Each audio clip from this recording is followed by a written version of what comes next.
오늘 본문은 이전에 설명한 예전 구약 제사에 대한 한계를 이야기하며 예수님의 완전한 제사와 그 효과를 설명하고 있습니다. 또 새 언약의 중보자이신 예수님의 죽음이 왜 필요했는지 밝히고 있습니다. 예수님께서 대제사장으로 오셔서 자신의 피로 영원한 속죄, 영원한 구원을 이루셨습니다. 제사에 바쳐지는 제물의 피나 그 제도 부정한 사람에게 뿌리면 깨끗하고 거룩하게 되는데, 하물며 영원하신 성령님을 통해 자기 자신을 흠없는 제물로 드리신 예수님의 피가 우리를 깨끗하게 하고 하나님을 섬길 수 있게 한 것은 당연하다고 확신하고 있습니다. 그래서 예수님의 피는 구약의 제사보다 훨씬 효과가 있다라고 이야기하고 있어요. 예수님은 죄를 속하게 하시려고 죽으셔서 새 언약의 중보자가 되셨습니다. 하나님의 새 언약은 예수님의 피로써 효력이 생깁니다.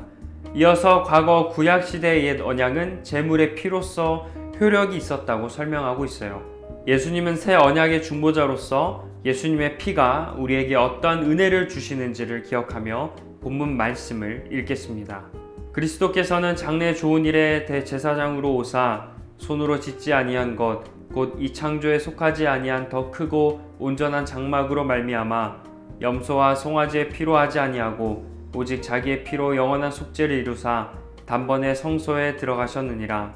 염소와 항소의 피와 및 암송아지의 죄를 부정한 자에게 뿌려 그 육체를 정결하게 하여 거룩하게 하거든, 하물며 영원하신 성령으로 말미암아 흠없는 자기를 하나님께 드린 그리스도의 피가 어찌 너희 양심을 죽은 행실에서 깨끗하게 하고 살아계신 하나님을 섬기게 하지 못하겠느냐. 이로 말미암아 그는 새 언약의 중보자시니 이는 첫 언약 때의 범한 죄에서 속량하려고 죽으사 부르심을 입은 자로 하여금 영원한 기업의 약속을 얻게 하려 하심이라. 유언은 유언한 자가 죽어야 되나니 유언은 그 사람이 죽은 후에야 유효한즉 그 유언한 자가 살아있는 동안에는 효력이 없느니라. 이러므로 첫 언약도 피 없이 세운 것이 아니니 모세가 율법대로 모든 계명을 온 백성에게 말한 후에 송아지와 염소의 피 및 물과 붉은 양털과 우슬초를 취하여 그 두루마리와 온 백성에게 뿌리며 이르되 이는 하나님이 너희에게 명하신 언약의 피라 하고, 또한 이와 같이 피를 장막과 섬기는 일에 쓰는 모든 그릇에 뿌렸느니라. 율법을 따라 거의 모든 물건이 피로써 정결하게 되나니 피 흘림이 없은즉 사함이 없느니라. 아멘. 오늘 본문은 예수님의 완전한 제사에 대한 설명인 11절에서 14절, 새 언약의 중보자이신 예수님에 대한 내용인 15절, 언약의 성격에 대해 설명하는 16절에서 17절, 마지막으로 피로 세운 언약, 이런 첫 언약에 대한 설명인 18절에서 22절로 이루어져 있습니다. 먼저 11절에서 14절부터 살펴보겠습니다. 예수님은 온전한 희생 제사를 통해 완전한 속죄를 이루시고 우리를 새로운 존재로 만들어 주셨습니다.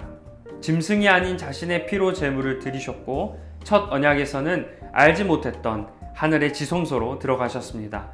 또 매일 성소에서 봉사하던 제사장들이나 매년 속죄일과 지성소로 들어가 속죄의식을 반복해야 했던 대제사장들과는 달리 반복할 필요 없는 영원한 속죄를 단번에 이루셨습니다.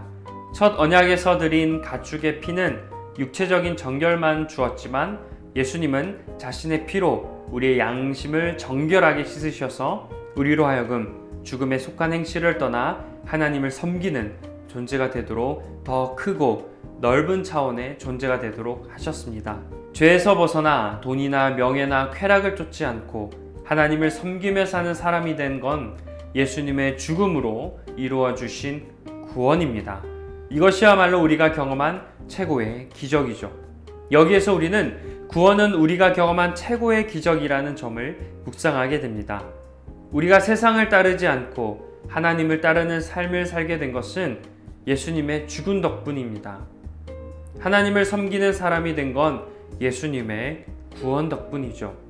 이것은 우리가 경험할 수 있는 최고의 기적입니다.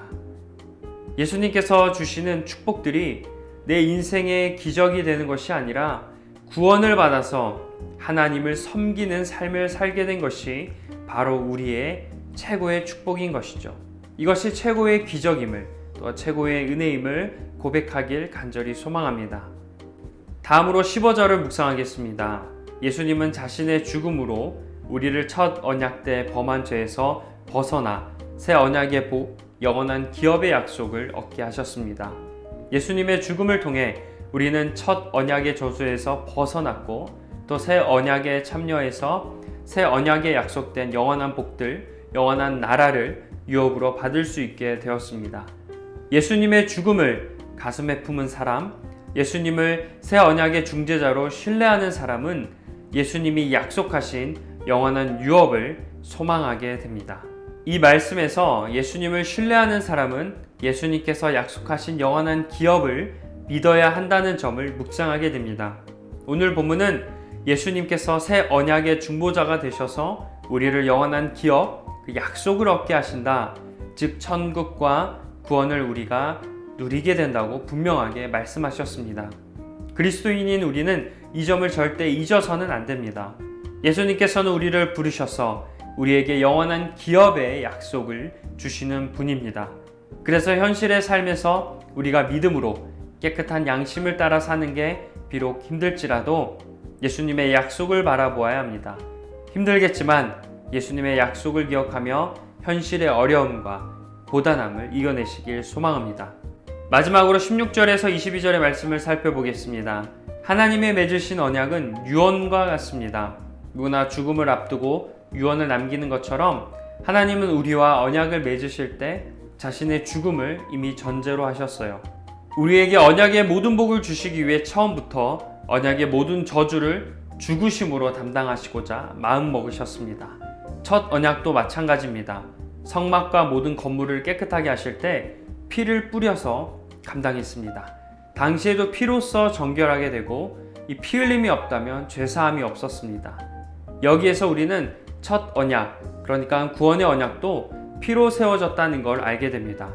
여기에서 하나님이 자기 목숨보다 우리를 더 아끼시고 죽을 만큼 사랑하신다라는 점을 묵상하게 됩니다. 하나님은 생명을 상징하는 피로 언약을 맺으셨습니다. 그만큼 우리를 너무나 사랑하신다라는 걸 알게 됩니다. 첫 언약에서도 짐승의 피로도 정결함을 받았는데 하나님의 독생자이신 예수님의 피는 우리를 얼마나 더 깨끗하게 할까요? 이처럼 오늘 말씀을 통해 구약의 첫 언약에서도 또 신약의 새 언약에서도 하나님은 우리를 사랑하신다라는 걸 묵상하게 됩니다. 하나님이 우리를 너무나 사랑하시고 우리를 구원하시길 정말 원하셨다는 그 마음을 한번 묵상해 보시는 시간 되시길 간절히 소망합니다. 이제 다음으로 묵상 질문의 시간입니다. 첫 번째 질문은 내가 경험한 최고의 기적은 구원임을 믿습니까? 입니다. 누군가 우리에게 여러분의 인생에 있어서 최고의 기적은 무엇입니까? 라고 물어본다면 구원받은 것입니다 라고 고백하실 수 있으신가요? 우리가 보통 기적이라고 한다면 세상적인 기준에서 정말 좋은 일이 일어났을 때 병을 고침을 받거나 내 능력으로 할 수 없는 그런 일들이 이루어졌을 때를 생각합니다. 그런데 이건 세상 사람들도 기적이라 할 수 있는 일입니다. 하지만 신앙인인 우리에게 있어 최고의 기적은 구원입니다. 이것을 믿고 있는지 묵상해 보시길 바랍니다.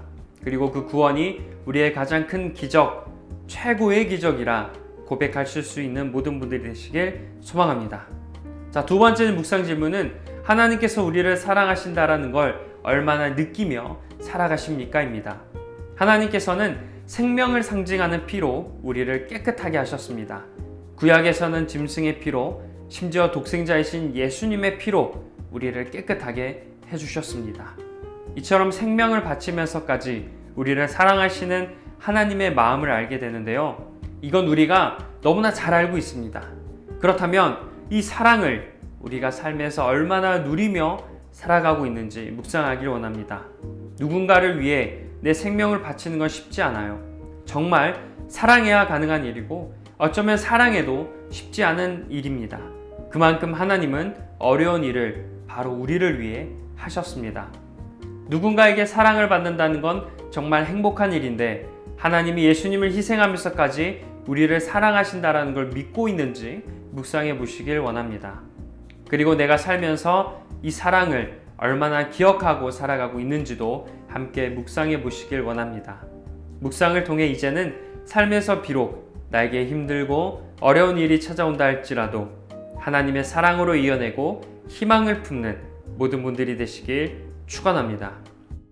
결단의 기도를 드리겠습니다. 구원의 하나님, 희생의 피로 우리를 죽음에서 구원해 주심에 감사드립니다. 영원한 속죄와 영원한 기업의 약속을 신뢰하며 주님을 찬양하는 삶을 살게 하옵소서. 예수님의 이름으로 기도합니다. 아멘.